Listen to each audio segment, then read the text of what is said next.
నమస్తే మిత్రులారా, నేను అడ్వకేట్ చౌహాన్. మిత్రులారా, ఒక కేసులోని విషయం ఏంటి అంటే, ఒక వ్యక్తి ఒక క్రిమినల్ కేసులో ఇరుక్కున్నాడు. అతని మీద ఎఫ్ఐఆర్ నమోదైంది. అయితే అతను ఒక న్యాయవాదిని నియమించుకోలేని ఆర్థిక పరిస్థితులు అతనికి లేవు. అంటే చాలా పేదవాడు అతను.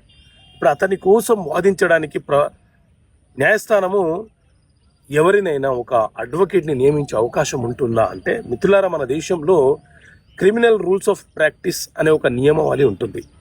ఈ క్రిమినల్ రూల్స్ ఆఫ్ ప్రాక్టీస్ అనే నియమావళి ఏం చెప్తుంది అని అంటే, న్యాయస్థానము ఏ రకంగా పనిచేయాలి, ఎప్పుడు పనిచేయాలి, టైమింగ్స్ ఏంటి, ఎలా సమన్లు పంపించాలి, ఇలా రకరకాల నియమ నిబంధనలకు సంబంధించిన అంశాల గురించి వివరణ ఇస్తుంది. అయితే ఇందులోని రూల్ 36 ప్రకారంగా ఎవరైనా ఒక వ్యక్తి, నేర ఆరోపణ చేయబడినటువంటి వ్యక్తి న్యాయవాదిని నియమించుకోలేని పేదరికంలో ఉన్నప్పుడు న్యాయస్థానమే అతనిని అడిగి ఒక న్యాయవాదిని అతని తరపున కేసు వాదించడానికి నియమిస్తుంది. సో ఈ రూల్ 36 ఏం చెప్తుంది అని అంటే, డిఫెన్స్ ఎట్ స్టేట్ ఎక్స్పెన్సెస్ అని చెప్తుంది.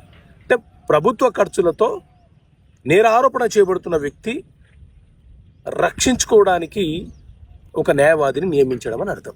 Okay friends, thank you. జై హింద్.